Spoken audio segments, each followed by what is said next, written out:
Welcome to the Long COVID podcast with me, Jackie Baxter. I am really excited to bring you today's episode.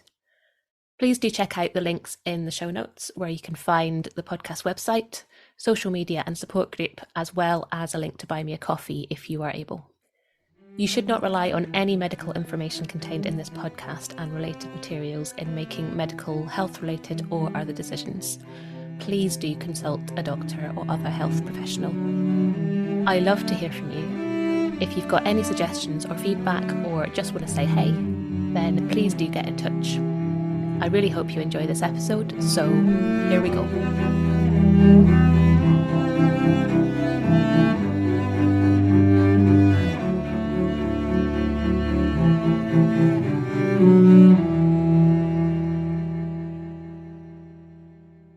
Hello and welcome to this episode of the Long COVID podcast.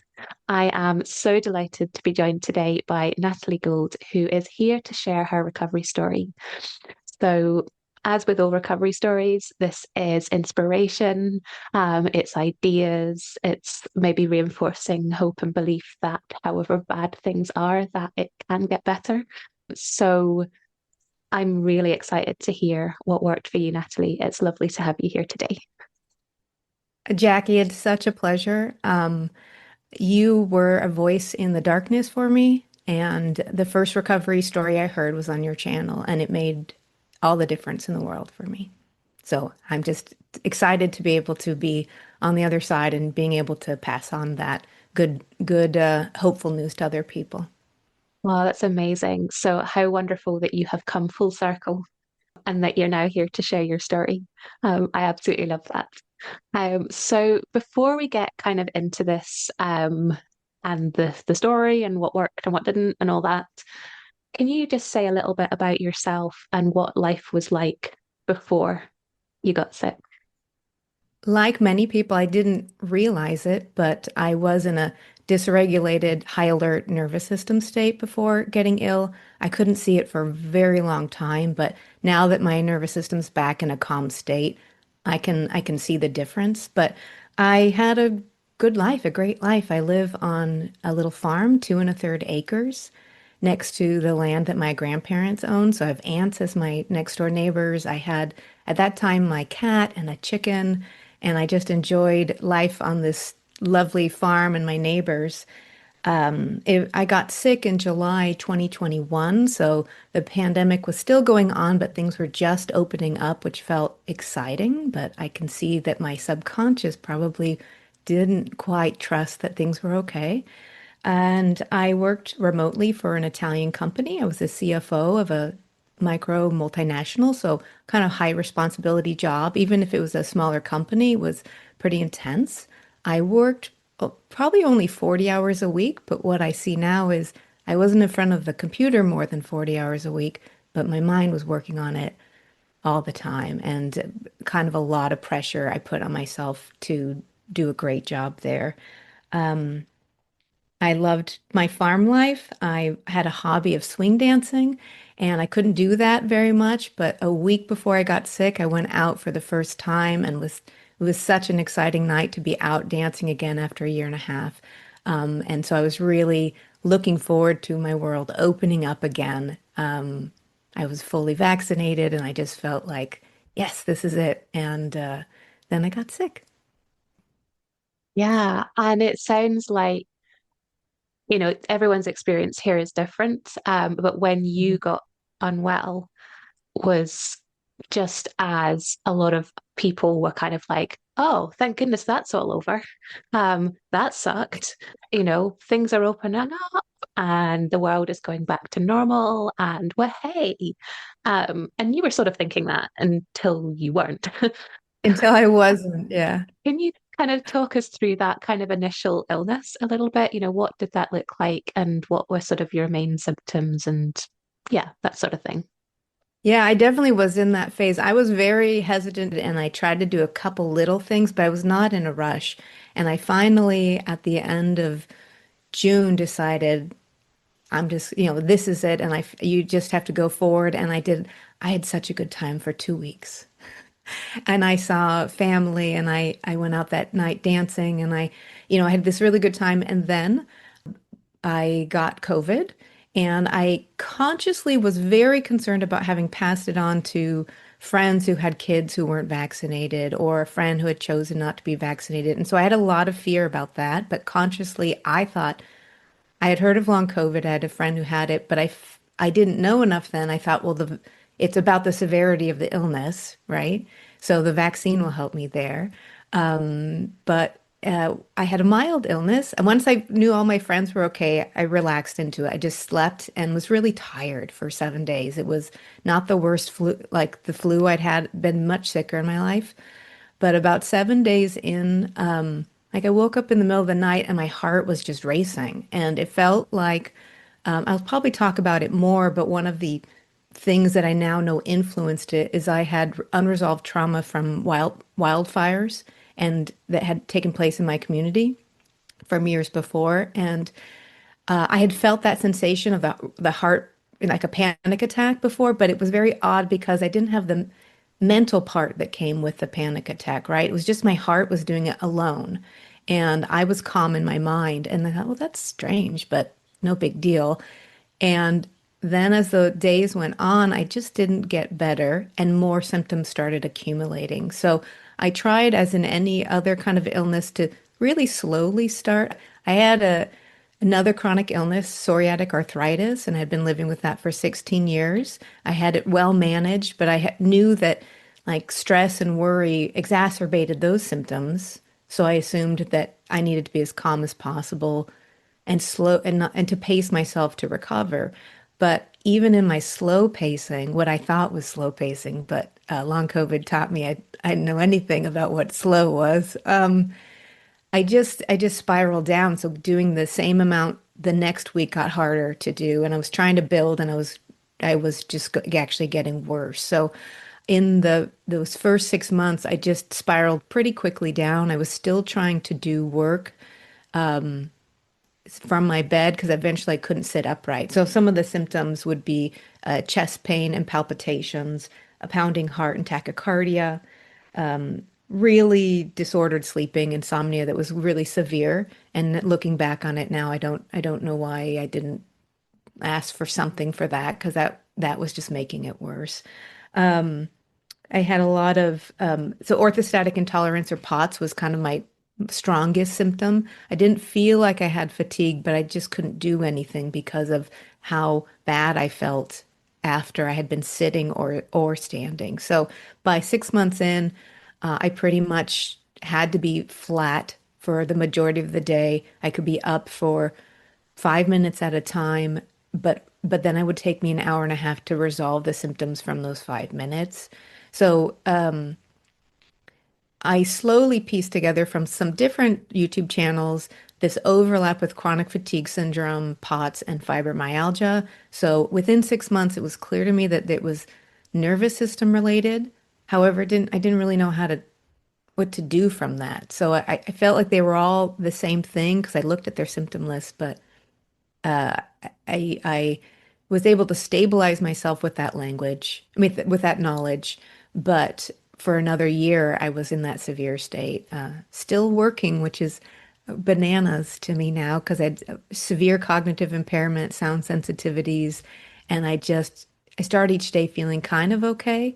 And by the night, I was just sobbing because it was so unpleasant to be in my body and my brain that I didn't want to keep doing it every day, but I did for some reason. So we'll be right back. I'm interrupting myself for a second to tell you about long COVID breathing. The fabulous Vicky Jones and I have teamed up to bring you long COVID breathing. We are both passionate about sharing our expertise and experience of the breath and how incredibly helpful that can be with long COVID. We've worked together to develop a course that is specifically tailored to those with long COVID. It's a 6-week course with 12 sessions, all delivered online. The community feel and learning that we're all sharing is such a joy. To find out more information and to sign up for our courses, workshops and other shorter sessions, please check out the link below, longcovidbreathing.com, or email longcovidbreathing@gmail.com to start your breathing journey with us.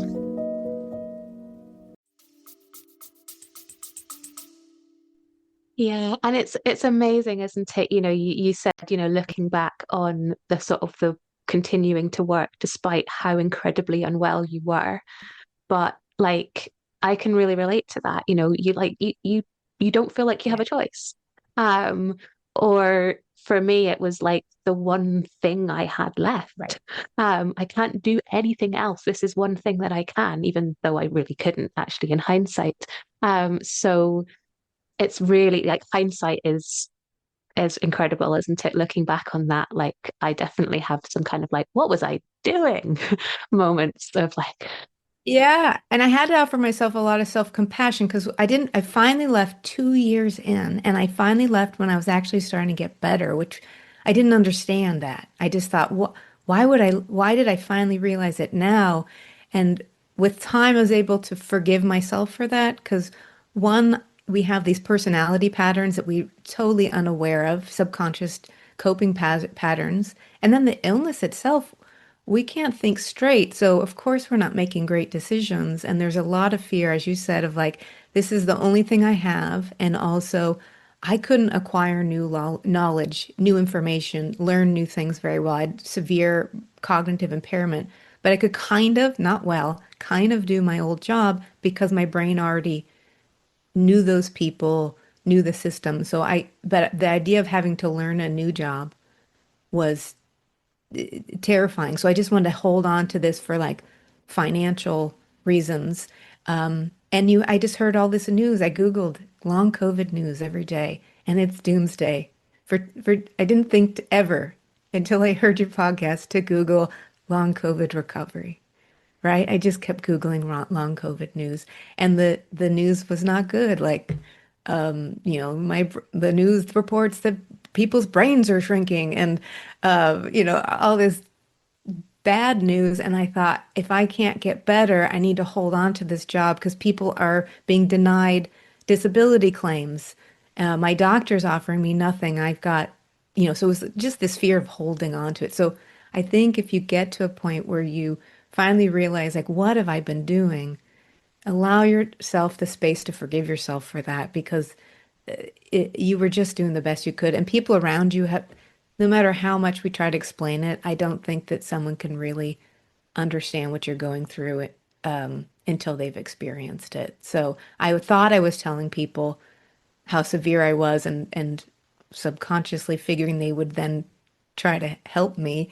But they couldn't understand, and I probably didn't clearly ask for help because of my own personality stuff, which is part of my recovery, figuring out how to clearly ask for help when you need it. and it's very hard to ask for help. And even if you've worked out that you need to ask for help, it's pretty difficult when you are that unwell and everything has gone completely down the toilet Yeah. to actually know what to ask for. Yeah. It's like, I need help. Okay, how can I help you? I don't know. It's like, and then people don't know what to do either. Or if they try to do the wrong things sometimes with the right intentions, because nobody knows what you need and you don't know what you need. Yeah. And I felt so trapped because my processing speed, so talking with people was so exhausting and so painful actually. I'm very social. I love people. So I wanted desperately to be with people, but it was like poisonous to me to have a conversation with people. It was so hard. And then I developed pretty severe sound sensitivities. So even having people come to help me in my house, I ended up having someone clean my house once a month.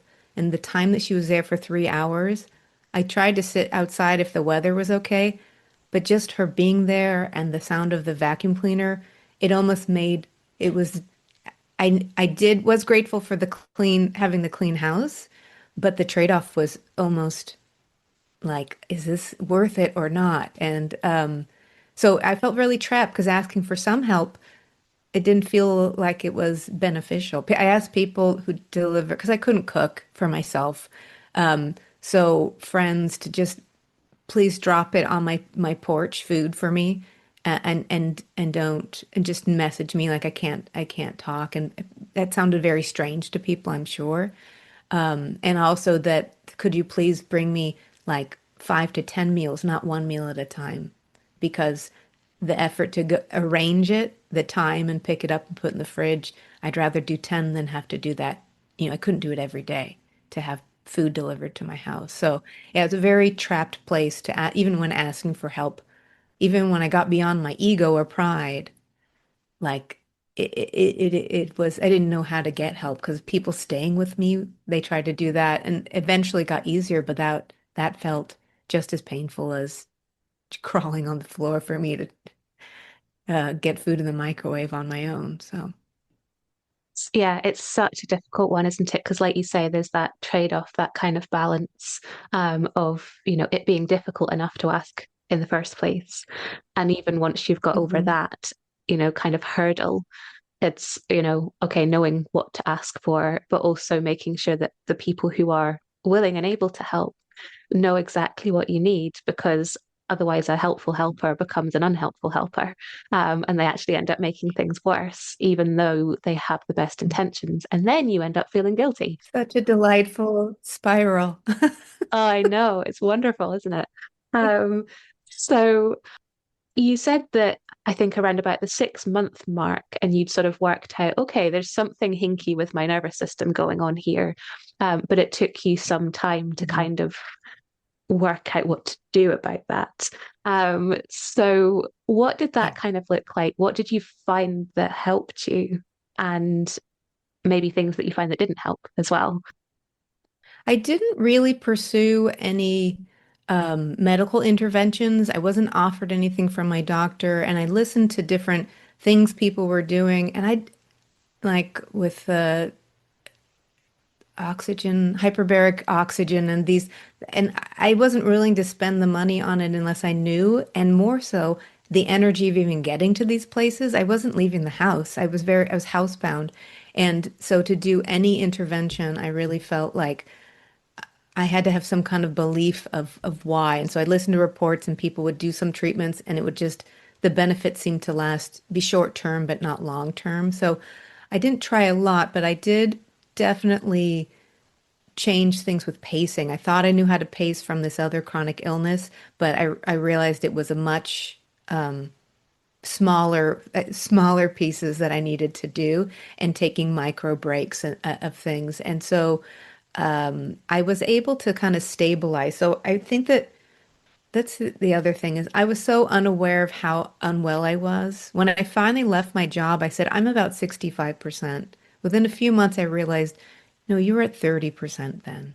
Like it was really shocking to see how I thought where I was in my ability. So I think my lowest point was probably 15%. I was still barely able to do some work, but nothing else, and my symptoms were so severe. And so for the next year and a half, with these little bits of pacing, and trying to just calm the nervous system. I also was taking a few supplements. I think bees gave me a little boost. Well, it didn't solve anything, but that did seem to help, the B vitamins. But I still was between 15 and 25% that whole year. And I didn't have, some people I know have days where they felt better and they could go do something. I never had a good day.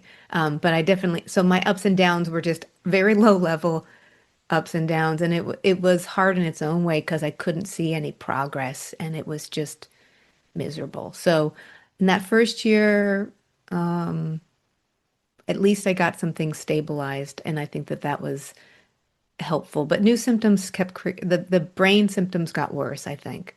And I had a lot of what I didn't initially have a lot of mental anxiety. I had physical anxiety, but not mental anxiety. But that came later. And then I ended up with a lot of obsessive and repetitive thoughts. And they could be repetitive, like of boring things. They weren't even worries. It was like, I remember one time it just kept repeating, you should buy salami. You should buy salami. Like it was nonsense. Like who cares about salami?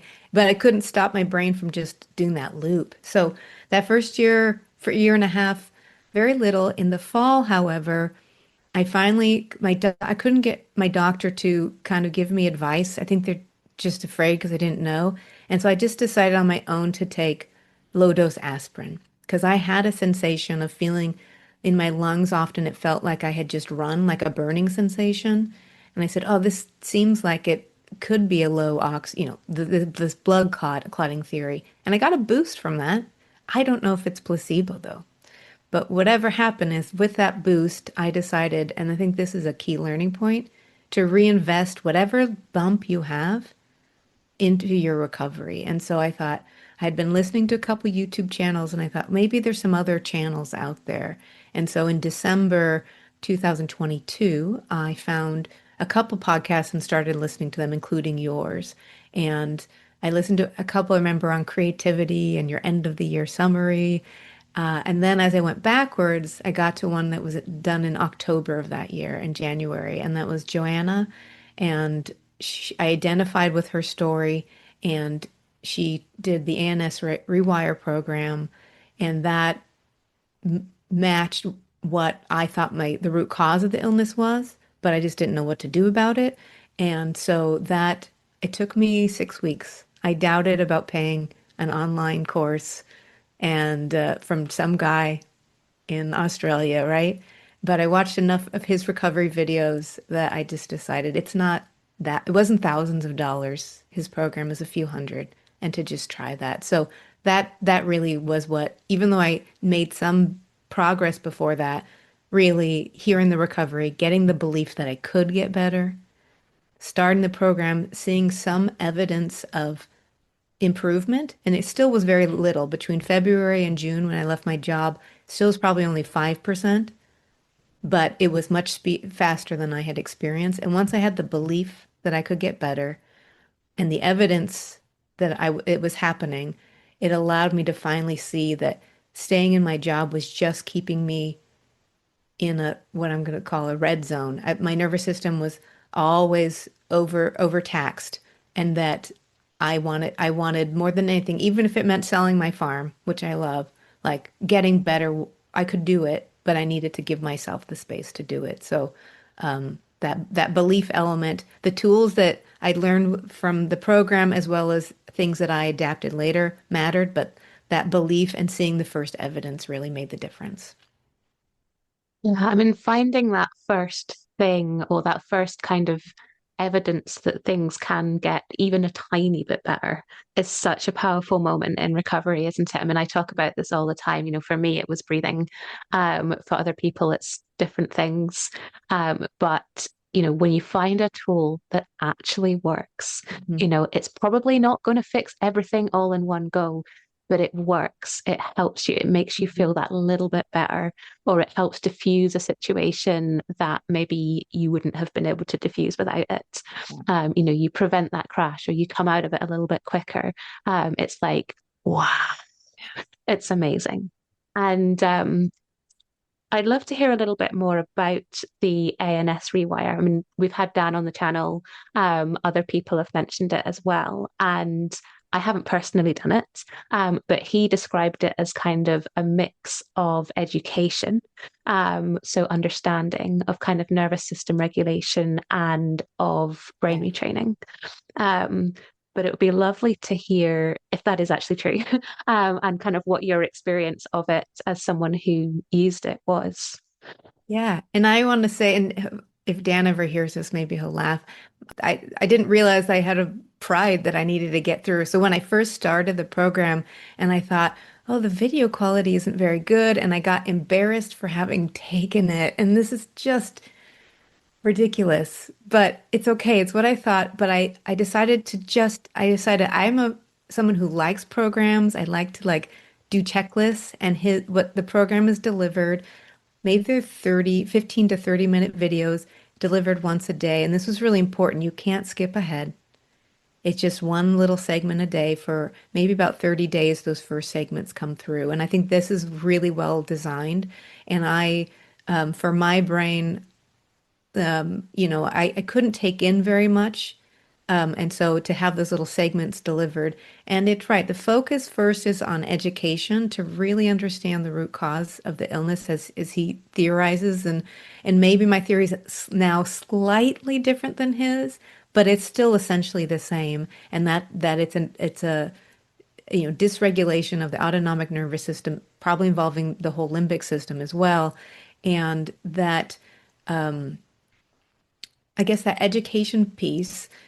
is so important because then he gave you tools and I used his tools, but it took me, as kind of a slow recovery and I had to work on my achiever when from starting the program to ending it probably took me over 2 years, but I was making progress. So it didn't matter.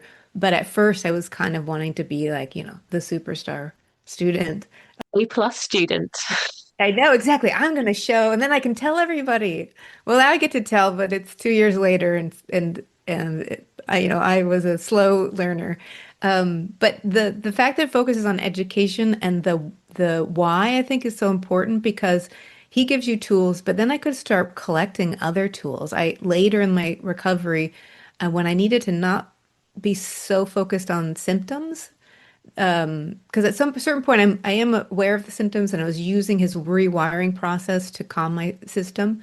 But then later I needed to still do healing things, but maybe less illness associated. So I did a book called The Artist's Way. I don't know if you're familiar with it, but it's for creative recovery for people who have creative blocks. But I could see why that was going to help me because it was going to be calming and healing uh and so I could anyways. So dance program's great. He even says that anyone that does his program, they don't do the Dan Neufer program. I did the Natalie Gould program, right? So you use his knowledge, but it's not rigid. It's giving things on diet as well, because that was something that helped me to not in a strict way, but to help. My body was having a lot of trouble with blood sugar regulation. So how could I aid my body to remove that physiological stressor through my diet? So it's physiological things he talks about, as well as mental, emotional things. And I think that helped me that I could do things from the top down or the bottom up to rewire my system. It wasn't just that I was going to think my way out of it, but the thoughts were really important. But I could do things with my posture, how I was holding my body, other kind of somatic based practices would also help calm that nervous system. So I don't know if I've covered it enough, but I thought it was what I needed, and I could watch the videos over again. It's very calming voice, and that was helpful for me with my sound sensitivities and very low graphics, which I at first was making fun of, but actually in the end, you don't want a lot of movement or graphics if I had visual issues too. So I don't know if that covers it enough, but it was definitely the foundation that allowed me to continue to find my own recovery journey based on that strong foundation of what was going on in my body.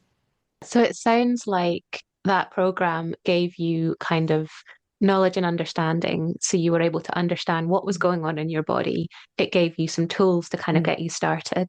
So you were able to start implementing them.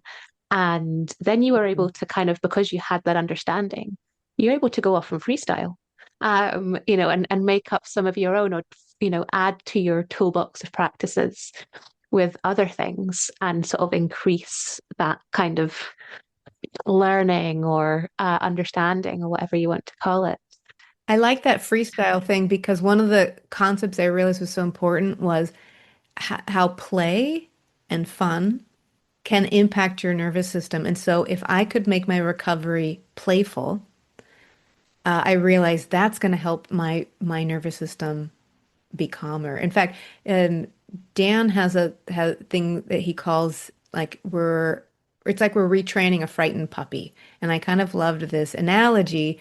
And I thought, oh, so even our frightened child, however you're going to look at it, how that play would help relax a puppy or a child. And so I just started talking to my brain as if it was separate from me. I kind of think it is. It's not, I had over-identified with my brain, but we're not in control of like 95% of what's going on in our brains. And so instead to just talk with it and be like, okay, we're gonna go do this thing and it's fun, and just making that the recovery as playful as possible for myself, which sounds crazy when you have horrendous symptoms.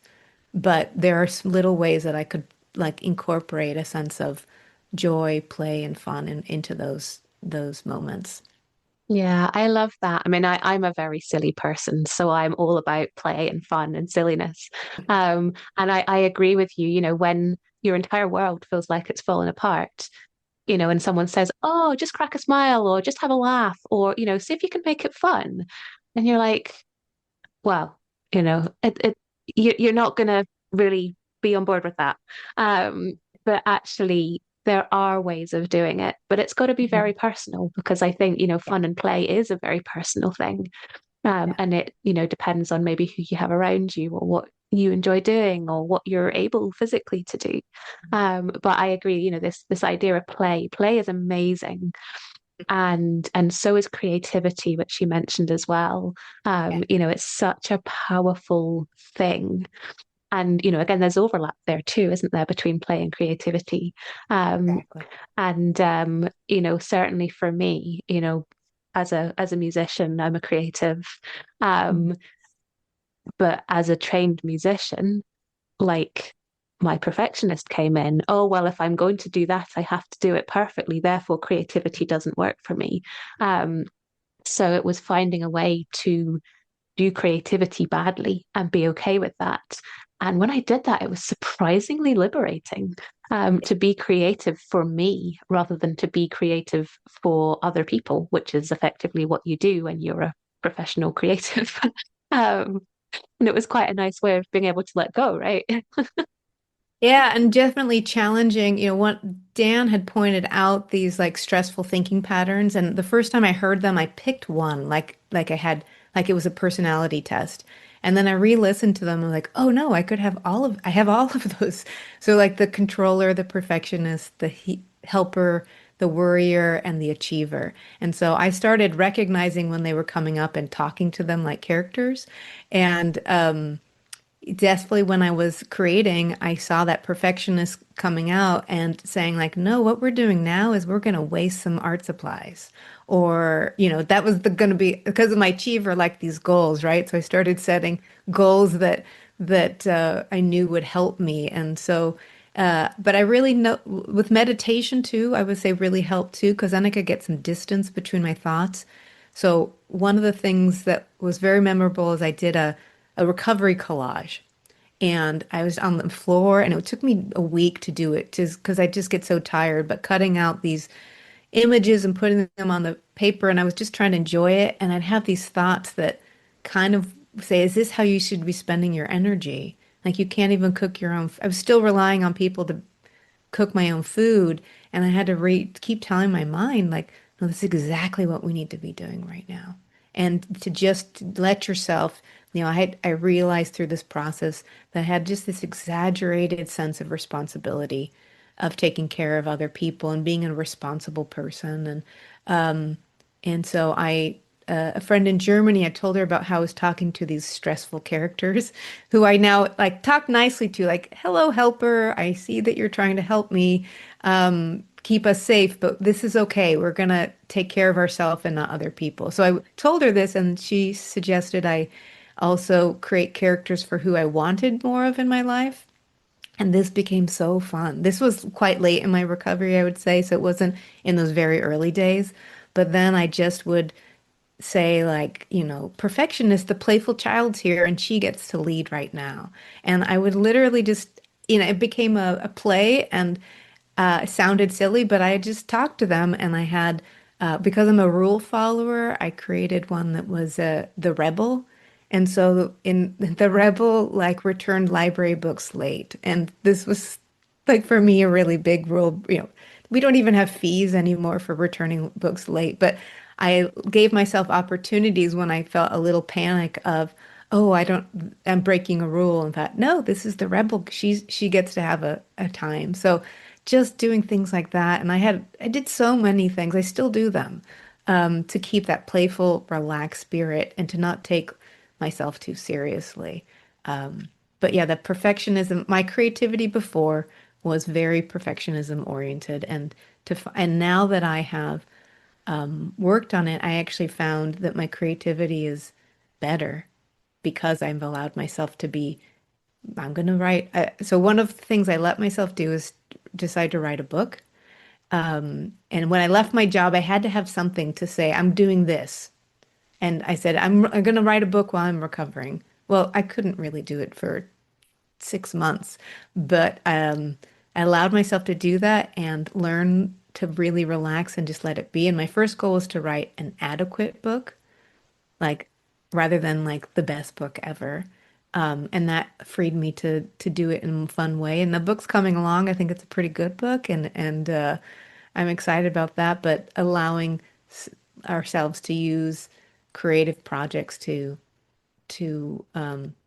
get into that playful space and just see, you know, like we did when we were kids. What can we make up and do? And probably spending time with kids is also helpful in your recovery too. Yeah, and embracing that kind of inner child. Maybe that inner child that wasn't allowed to have fun as a child because of the expectations that was placed Mhm. on her, speaking Yeah. for myself. Now I'm like, huh, yeah, I can be a kid. This is great. Yeah. And like that's not the story for everybody, but certainly for me, I've grown down instead of grown up, and I love that about myself. Yeah, it's great. And I will say when I first heard a few different recovery stories after Joanna's, I didn't relate to some of them because they had come from pretty just it happened to be the ones I heard. They had experienced some pretty severe trauma in their childhood. And I didn't. However, I realized with time I had wounded messages that had especially about doing the right thing and how I would feel safe. And I felt safe when everybody else's nervous system was regulated. And so then this is subconscious, I would fix everything for everyone else, which is an impossible task. So a lot of burden on my nervous system. And then that's when my body felt safe. And so that's all subconscious, but I saw it in my recovery. So I just want to speak to someone if you've heard stories of and you think, I had a good childhood, this isn't what's affecting me. You can have a good childhood and loving parents and still get some wounded messages because of their, your interpretation of what they were modeling to you or other things in your life, that it doesn't have to be these big T traumas necessarily to have something really impacting how you're operating in the world. And I don't know, hopefully that's helpful for someone because that was a block for me. I knew I had trauma from the fires because that was in my adulthood, but I didn't see that I had anything in my childhood that was affecting me. But that with time, I saw these personality patterns that I could let go of and still be me. I think that's a fear. Sometimes you think, do I have to change so much that I won't be me? And I feel like I'm more me now than I ever have been. So by letting go of certain thinking patterns that were causing me stress, I actually feel like I'm more myself. So yeah, I like this. What did you say? I've grown down instead of grown up. We'll be right back. Hey there, I'm just jumping in for a second to see if you're enjoying this episode. If you're finding it useful, maybe you would consider sharing it somewhere, a friend, a group, or even on your Twitter feed. If everyone was able to share just once, we'd be able to get this information out to even more people who really, really need it. So please consider sharing somewhere if you possibly can. I hope you enjoy the episode, and thank you so much.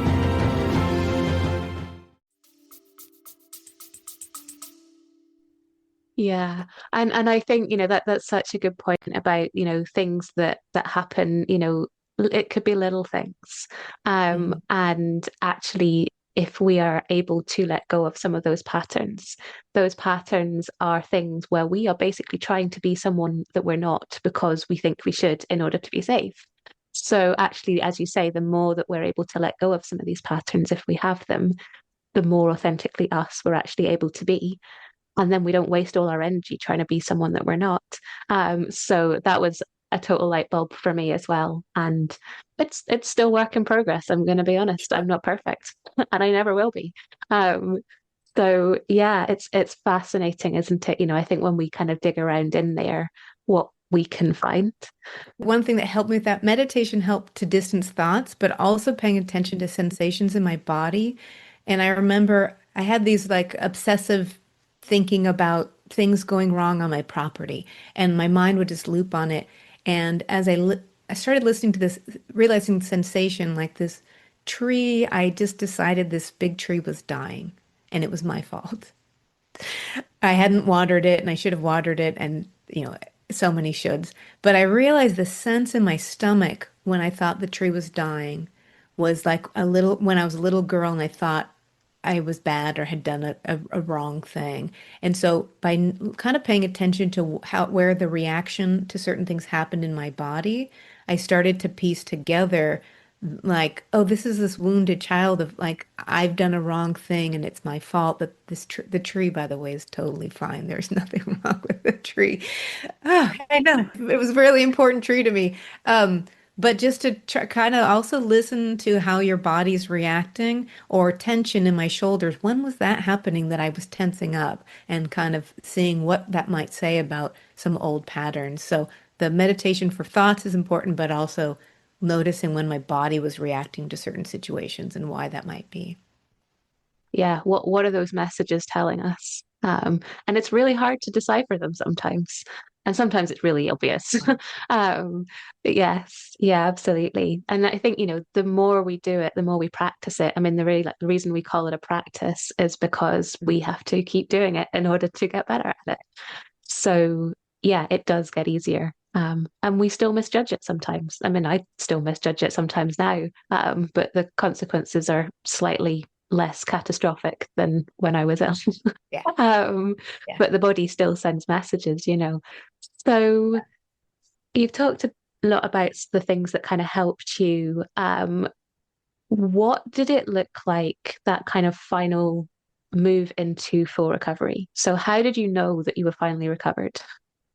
So it was from leaving my job through for the next just like 18 months plus, it was s- progression forward at that point. So it was just slow, slow, slow. So I didn't have like a single moment, but I think being able to go back to swing dancing again, which was a late night, because nights were very hard for me, to go out for a late night. The dances sometimes start at 9:30 at night, and so I wouldn't get home till 1 or something, which I don't do often, but the fact that I could do that and dance the whole night, and sometimes not even wearing my concert earplugs. And swing dancing, Lindy Hop is a fast dance. It's not a slow dance. And so this is a very athletic dance. And so to be able to do that and just enjoy it fully and the next day be sort of tired because of course, but not have any reactions in my body. And I guess I'll probably mention it too, but I had that psoriatic arthritis. I had chronic migraine. This is before long COVID, chronic migraine, chronic back and neck pain. And basically all of those things are resolved. I get little symptoms and signals, but through the work of learning to regulate my nervous system, they now are just little whispers. I pay attention to them. I decide to, if maybe this is it, doing a little too much in a row. And by too much, it's actually a lot. It's not the long COVID version. I just had family here for this big camp out, 30 people between the three houses here, and it was 5 days of family eating together, and I was tired after that. But it was you should be tired after being with family from 8 a.m. to 9 p.m. for 4 days straight. So then I listened to my body and I thought, okay, my sleep's a little bit funky, a little bit funky. I'm gonna, take some of these to-dos off my list and give myself that rest. So basically, like you, I get my body's talking to me, but they're just little, and I've learned to listen to them rather than pushing through it. Yeah. So my health is pretty good in that. Being able to dance again, uh, really was the thing. And a friend of mine who I knew before said, "You're better than before." Like I could dance better, and I think I agree because I'm more present and more relaxed, and that perfectionism side was blocking me from being able to really flow in the dance. I was good before, but now it's just easier and smoother. You feel kind of freer, I think. Certainly that's how I feel. I feel freer and lighter and easier. And I still get caught up in things that don't matter, but a lot less than I Yeah, used to. And I notice it when it happens. And I think, like you say, it's like, what is normal? If you stay out all night dancing and don't get enough sleep, it's totally normal right. to feel tired the next morning. it's not totally normal to be in bed for 2 weeks, but it's totally normal to feel tired. And it's certainly for me that kind of moving out of illness and into wellness was this kind of like experimentation phase and trying to sort of normalize, what is normal, what isn't normal. Because when you're ill for that long, Yeah. you forget what normal is. Plus, you've also got all of this new understanding, new awareness. So you are noticing more things than you did before. So, if you're feeling tired or you're noticing little whispers, it doesn't mean that you're still sick. It means that you're actually listening to your body, whereas you didn't before. um, I think it's one of the sort of silver linings of this illness, isn't it? That, it's an absolutely horrendous experience to go through, but you are better than you were before. So I guess certainly for me, I sort of feel like I have to take that as positive, even though the experience of it was kind of sucky. It was the worst of my life and the best of my life, right? I Mm, don't I don't know that at the my first experience with chronic illness taught me a lot, but not as deep as this. And so I'm not sure what else would have shown me things about myself in the same way. So I'd never want someone else to go through it. I wouldn't want to do it again, and yet I wouldn't trade in what I gained from it either. So yeah, it's very strange to say I'm grateful for it. And I know that if old me was hearing this, I would probably be swearing at my little phone podcast. But it is true on the other side. And so, yeah, my goal right now in the work I'm doing is I hope to help prevent people from getting to this state through helping them, try to create and build more balanced lives, self-compassion, learning about their nervous system. And my hope is it'll help people to not get to the place that we both experienced. So, and I think, that kind of prevention is important. And so is the maintaining health. So one of the things I was really terrified of when I got better was that I might slide back into some of those old patterns that contributed to me being unwell. And I thought how mhm. easy it would be to slip back into that. And so it was like, okay, I've done all this work to get better. I've done this, I've done that, I've done that. I've learned all these lessons.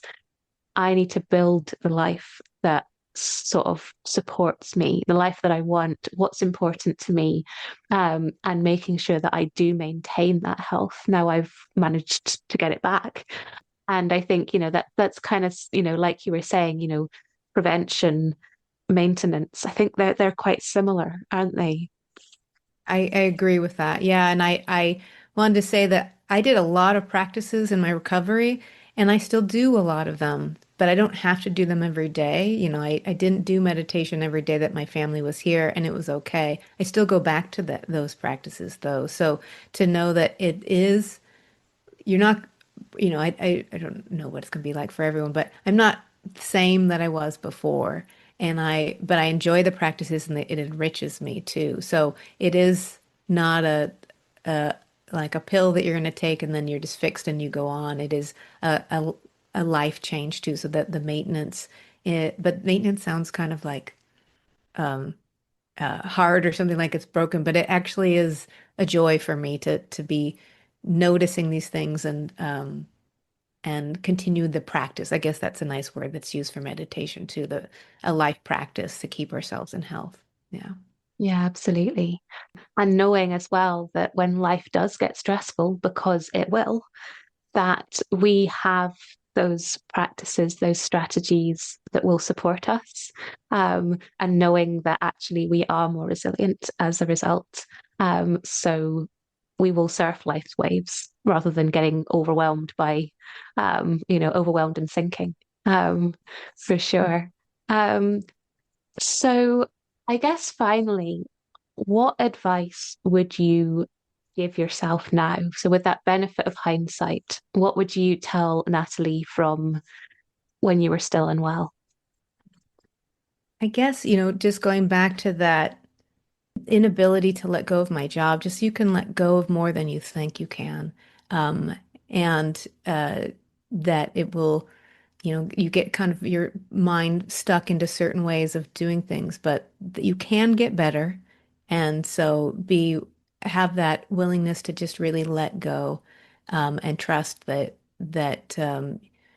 this is temporary, so that it would have changed my mindset of what to do, what steps to take. So, but it's very hard to know that if I could have heard that message then.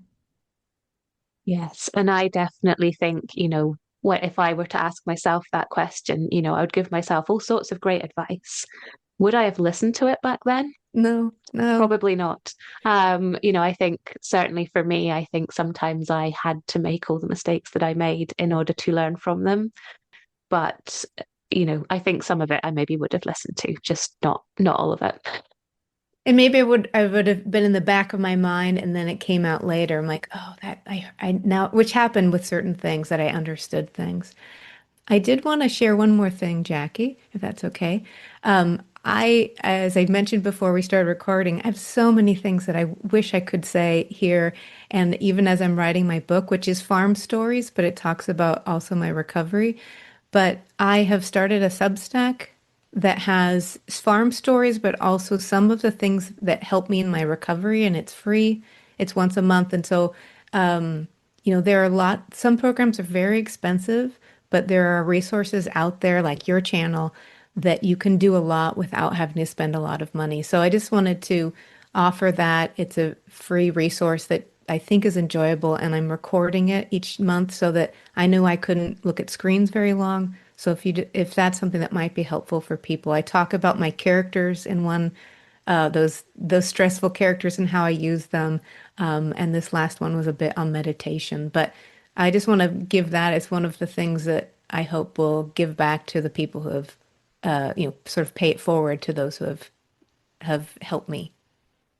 Absolutely. And I think, that's important as well, that kind of, yeah, giving back or very much resonates with me because I felt the same. Um, so I will make sure that I put a link to that into the show notes. So if anyone wants to check out Farm Stories, I want to go hear the one about the characters because I think it sounds hilarious. I think it's going to be amazing. So thank you so much for coming along today, for sharing your story. It's been really exciting hearing what worked for you, and hopefully people listening will have some inspiration, some ideas, and if nothing else, some hope. So thank you, Natalie. And thanks for having me, Jackie, and for giving me hope in my darkest time. Thank you so much to all of my guests and to you for listening. I hope you've enjoyed it, or at least found it useful. The Long COVID podcast is entirely self-produced and self-funded. I'm doing all of this myself. If you're able to, please go to buymeacoffee.com/longcovidpod to help me cover the costs of hosting the podcast. Please look out for the next episode of the Long COVID podcast. It's available on all the usual podcast hosting things. And do get in touch. I'd love to hear from you.